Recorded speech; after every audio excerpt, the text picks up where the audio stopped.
السلام علیکم dear student, امید ہے کہ آپ سب خیر و عافیت سے ہوں گے۔ فرسٹ ایئر کلاس آپ کے لازمی سبجیکٹ مطالعہ قرآن حکیم کے ساتھ میں ہوں آپ کا ٹیچر سر محمد طلحہ۔ بیٹا جیسا کہ آپ کے علم میں کہ آج کل آپ کی چھٹیاں ہیں، تو انہی چھٹیوں کا فائدہ اٹھاتے ہوئے ہمارا جو لیسن چل رہا ہے مطالعہ قرآن حکیم میں، مزید ہم اس کو آگے اچھے طریقے سے ایکسپلین کرتے ہیں تاکہ آپ تمام بچے اچھے طریقے سے سنیں اور پھر مجھے بتائیں بھی، تاکہ اچھے طریقے سے پھر میں آپ سے سن بھی سکوں اور تمام بچے تمام آیات کریمہ کو ایسے رو پیٹرن پر کلیئر کر پائیں۔ اوکے بیٹا، یہ آپ کے سامنے لازمی سبجیکٹ ہے مطالعہ قرآن حکیم۔ بیٹا آپ کے سلیبس کی جو فرسٹ صورت ہے سورہ بقرہ پارہ نمبر 1 آیت کریمہ 127۔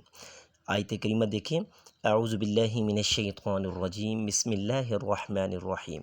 وَإِذْ يَرْفَعُ إِبْرَاهِيمُ الْقَوَاعِدَ مِنَ الْبَيْتِ وَإِسْمَاعِيلُ، اور جب بلند کر رہے تھے